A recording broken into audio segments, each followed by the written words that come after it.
সন্তান পেট ফেটে বের হয়ে যাবে, শিশু বাচ্চার কথা, দুধের কথাও মনে থাকবে না, মানুষের মাদের মতো ঘোরাফেরা করবে। এই কঠিন কঠিন বর্ণনা দিতে গিয়ে আমার আল্লাহ বলেন কিয়ামতে এই বাস্তবতায় আমি বিচার ব্যবস্থাকে তিনটা শ্রেণীতে ভাগ করব। আল্লাহর বিচার ব্যবস্থা তিন শ্রেণীতে। কয় প্রকার?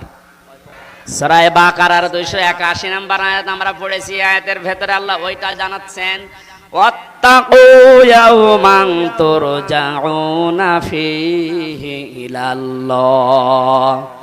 তোমরা ভয় করো, শুধু হামজা একা না, ওয়াত্তাকু বহুবচন, এটা সবাই মিলে ভয় করো। ইয়াওমান, ওই দিনকে, যে দিনের বর্ণনা এতক্ষণে 4-5 মিনিট দিলাম। এত বড় কঠিন ভয়াবহ অবস্থা আল্লাহ ওই দিনে বানাবেন। আমরা যেভাবে গণনা করি 1 2 3 4 5 6 খামসিনা আলফা সানা মিম্মা তাউদ্দুন। আল্লাহ বলেন কিয়ামতের একটা দিন হবে দুনিয়ার হিসাবে 50,000 বছরের মতো লম্বা। এ বিশাল দিনে মানুষ দাঁড়িয়ে থাকবে, সূর্যটা আসবে মাথার আধা হাত উপরে, তামা হয়ে যাবে মাটি, টকবক করে ফুটতে থাকবে মগজ, নাক কান দিয়ে বয়ে বয়ে পড়বে। পুরা ময়দানে একটাই মাত্র আওয়াজ থাকবে, পানি চাই। কি চাই?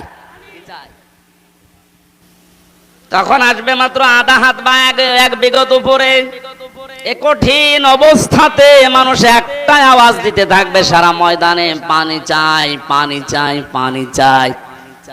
আল্লাহ পাক বলেন ভয় করো ওই দিনটাকে, তুরজাউনা ফীহি ইলাল্লাহ, যেদিন সবাইকে আমি আল্লাহর কাছে ফিরে যাওয়া লাগবে। সুম্মা তুওয়াফা কুল্লু নাফসিম মা কাসাবাত ওয়া হুম লা ইউজলামুন। প্রত্যেককেই তার উজরত পারিশ্রমিক পরিপূর্ণ করে দেওয়া হবে, কারো উপরে আমি আল্লাহ জুলুম করব না। বলেন সুবহানাল্লাহ। যেদিনের বিচার ব্যবস্থার কথা এবার বলছিলাম, তিনটা শ্রেণীতে পেয়েছি ইবনে কাসির তাফসিরে। 1 নম্বরে মহান আল্লাহ বিচারের ব্যবস্থা যেটা বানিয়েছে, আল্লাহর বিচার ব্যবস্থায় কোনো অবিচার নেই। আল্লামা ইমাদউদ্দিন রাহমাতুল্লাহ আলাইহি তাফসীর করতে গিয়ে আয়াতের ইয়াওমান এই শব্দের ব্যাখ্যায় ভয়াবহতা আগে তিনি উল্লেখ করেছেন। এরপরে বলেন আল্লাহর বিচার ব্যবস্থায় অবিচার নেই, ন্যায় বিচার করলে তো বাঁচবেন না। আল্লাহর বিচারে একটা জিনিস আছে, উনি যদি দয়া করে মাফ করে দেয় বাঁচা যাবে। কি বুঝলাম? প্রথমে আল্লাহর বিচারে কোনো অবিচার, ন্যায় বিচার করলে কেউ বলেন বলেন কেন? যদি বলেন ন্যায় বিচার করলেও বাঁচব না, মানে একটা ঘটনা এখানে আমি তাফসিরে দেখেছি। আল্লাহর নবী বলেন বনি ইসরাইলের এক লোক 1000 বছর হায়াত পেয়ে 1000 বছর সে ইবাদতে ছিল।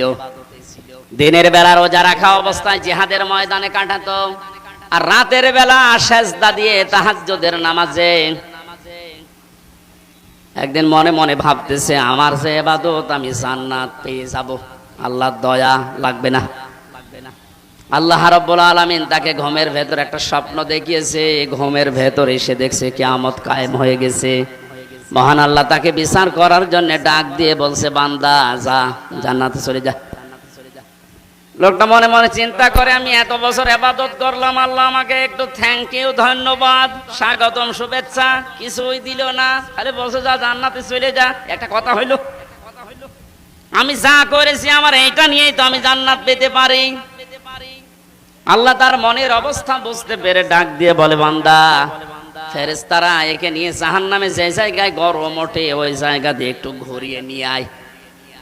ওখান থেকে ঘোরাচ্ছিল, হঠাৎ করে দেখে পানির পিপাসায় তার কলিজা ফেটে যায়। বলে, ফেরেশতারা আমার একটু পানির ব্যবস্থা করে দাও।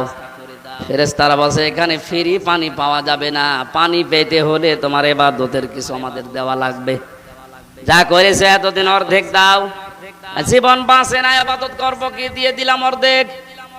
পানি খাওয়ার পরে দেখবেন মানুষের প্রসাবের চাপ দেয়, পানি খেয়েই বলছে আমি প্রসাব করব।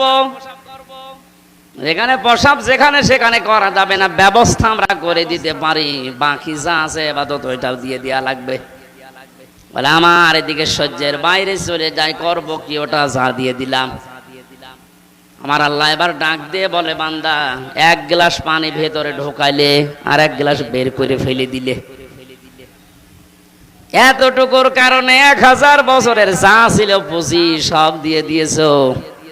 1000 বছরে কত গ্লাস পানি পান করেছো বলো? প্রতিটি গ্লাসে 1000 বছরের ইবাদত না দিয়ে তোরে আমার জান্নাতে আর দেব না। দিনাজপুরবাসী আমরা কেউ বাঁচবো না আল্লাহ নাই বিচার করলে। একটা মাত্র পথ আছে, আল্লাহ পাক যদি বলে যা আমি তোরে মাফ করে দিলাম। এই জন্য কাবা শরীফ যারা তাওয়াফ করে, আমি কয়েকদিন আগে এসেছি, 6ষ্ঠ চক্করে মানুষ একটা দোয়া আল্লাহকে শোনায়, আল্লাহুম্মা ইন্না আলাইয়া হুকুকান ফিমা বাইনি ওয়া বাইনিকা। কাবা সামনে নিয়ে বলছে রব্বুল আলামিন তুমি আমার মালিক, আমি তোমার গোলাম। তুমি মালিক হিসাবে আমাকে যা দেওয়ার দুনিয়ায় সব দিয়েছো। আমাকে নেই থেকে তুমি হামজা বানিয়েছো। আমি তো উল্লেখ করার মতো 33 বছর আগে কিছুই ছিলাম না। 33 বছর আগে আমার মায়ের বিয়ে হয়েছে, 34 বছর আগে। 33 বছর আগে বলেন তো হামজা নামে দুনিয়ায় আমার কোনো অস্তিত্ব ছিল? বলেন বলেন। বাবা মায়ের বিছানায় ছিল, এই জন্য ওখান থেকে আমার আল্লাহ 4 8টা জিনিস বানিয়েছিল। বিজ্ঞান আজ প্রমাণ করছে ফালে ইয়ানজুরিল ইনসানু মিম্মা খুলিকা মিম্মা ইন দাফিকি ইয়াখরুজু মিন বাইনিস সুলবি ওয়াত তারাইব। আল্লাহ পাক বলেন নজর করে না মানুষকে, তার জন্মের দিকে কি জিনিস দিয়ে আমি আল্লাহ তারে বানালাম। বাবার স্ফলিঙ্গ দিয়ে দ্রুত গতিতে যে পানিটা বের হয়ে চলে আসে, এখান থেকে 40,000 মানুষ তৈরি হওয়ার ক্ষমতা ওই বীর্যের ভেতরে থাকে। এগুলো যেতে থাকে মায়ের রেহেমের ভেতরে, জরায়ুর দেয়ালের সাথে ধাক্কা লেগে হয়তো অনেক যে পড়ে যায়, শেষ পর্যন্ত যেতে পারে না।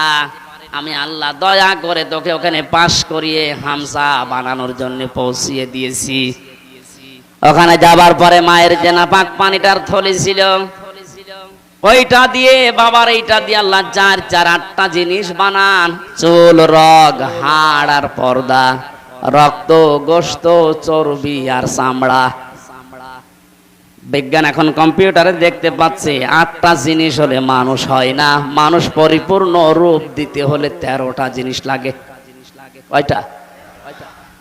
আল্লাহ যে রব নাম নিয়েছেন, কুল আউযু বিরাব্বিন নাস পড়েছিলেন, হযরত ওমরের পড়তে দেরি হতো এই কারণে যে আমি মানুষের রবের কাছে আশ্রয় চাই। রব মানে প্রতিপালক, লালন পালনকারী, চাওয়ার আগে যিনি জিনিস দিতে পারে, আরবিতে তার নাম রব। তার নাম কি? আমার আল্লাহ আমাকে চাওয়ার আগে মায়ের পেটের ভেতরে 5টা জিনিস দিয়েছিলেন: শ্রবণ শক্তি, দর্শন শক্তি, বাক শক্তি, আকেল শক্তি আর ঘ্রাণ শক্তি। সার সহ যারাই বসে আছে একটু হেফাজত করে বলেন তো নিজে, হ্যাঁ একটু চিন্তা করে, যদি আল্লাহ একটাও কম দিত আপনি পরিপূর্ণ মাস্টার হয়ে আসতে পারতেন। আল্লাহ যদি আপনাকে দর্শন শক্তি না দিত, সূরা নাহলের 14 নম্বর পারা 14 নম্বর পৃষ্ঠার 14 নম্বর লাইনের 78 নম্বর আয়াতে আছে, এটা মাঝের অংশে, ওয়াজআলা লাকুমুস সামআ ওয়াল আবসারা ওয়াল আফইদা ইলা আখির আয়া। আল্লাহ তাআলা বলেন শ্রবণ শক্তি, দর্শন শক্তি, বাক শক্তি, আকেল শক্তি, ঘ্রাণ শক্তি, এই 5টা জিনিস আমি নিজে তোরে দিয়েছি। একটা বারের জন্য তোর চিন্তা আসে না যদি আমি তোরে একটা না দিতাম? তুই দুনিয়ায় আসতে কিন্তু অপূর্ণাঙ্গ হয়ে, মানুষ তোরে কানা বলতো। যদি এই দর্শন শক্তি, শ্রবণ শক্তি না থাকতো, আপনাকে মানুষ কালা বলে ডাকতো। বাক শক্তি আল্লাহ না দিত, আপনি বোবা হয়ে আসতেন, মানুষ বোবা বলতো। এরকম বোবা আসে না দুনিয়ায়? এই জন্য কাবা সামনে নিয়ে বলা লাগছে, আল্লাহ আমি তো নেই থেকে পর্যন্ত এসেছি, তুমি আমাকে যা দেওয়ার সবই দিয়েছো, কিন্তু তুমি তো আমার মালিক, আমি তোমার সার্ভেন্ট, ভৃত্য, গোলাম, দাস, বান্দা যাই বলেন, আমি তো তোমাকে কিছুই দিতে পারলাম না। আজ তোমার ঘরে এসেছি সে বাংলাদেশ থেকে, কাবা সামনে নিয়ে বলছি, মালিক আমার একটা পুঁজি আছে, তুমি আমারে মাফ করে দাও। সর্বশেষ এইটাই বলা লাগে। কিয়ামতে আল্লাহর বিচার ব্যবস্থায় কিন্তু আল্লাহ শেষ পর্যন্ত এইটাই আমাদের কাছে, যিনি অবিচার তো করবেন না, ন্যায় বিচার করলে প্রত্যেকে আমরা ধরা খাবো। বাঁচার একটা মাত্র পথ আছে, আল্লাহ তুমি আমাকে মাফ করে দাও। এই জন্য বিশ্বনবী প্রতিদিন আল্লাহর কাছে মাফ চাইতেন কম পক্ষে 100 বার। কতবার? এখন দিনের 5টা বাজে, আমি হামজা সহ কত মানুষ এখানে আল্লাহর ওলি বসে আছি, 100 বার না, আল্লাহর কাছে সারা দিনের ভেতরে 10-12 মাফ চাইনি। কথা বলেন না কেন? আজকে থেকে আমলটা আমি সহ প্রত্যেকে আরম্ভ করবেন, সময় পেলেই বলবেন আল্লাহুম্মা গফিরলি অথবা আস্তাগফিরুল্লাহ আস্তাগফিরুল্লাহ। পৃথিবীতে সবচাইতে বেশি খুশি হয় আল্লাহ এই শব্দটা শুনলে। মানুষ যখন বলে আস্তাগফিরুল্লাহ আস্তাগফিরুল্লাহ, আল্লাহ আমি ক্ষমা চাই, আমি ক্ষমা চাই, ফেরেশতাদেরকে দিয়ে আল্লাহ বলে হামজার দিকে তাকা, নিষেধ করেছিলে বানাতে অথবা না দেখেই দেখ আমার কাছে এমনিতেই ক্ষমা চাইতে আছে। এই আমলটা আমি সব প্রত্যেকে যেন আমাদের প্র্যাকটিক্যাল লাইফে করতে পারি, বলেন আমিন। আল্লাহ রাব্বুল আলামিন যে দিনের বর্ণনা দিচ্ছিলেন, কিয়ামতের এই ভয়াবহতায় যে বিচার ব্যবস্থার কথা শুনলাম, আমি আবার বলছি আল্লাহর বিচারে কোনো অবিচার বলেন না কেন? ন্যায় বিচার করলে কেউ বাঁচবে। বাঁচার একটা পথ আছে, আল্লাহর ক্ষমা। আল্লাহর বলেন বলেন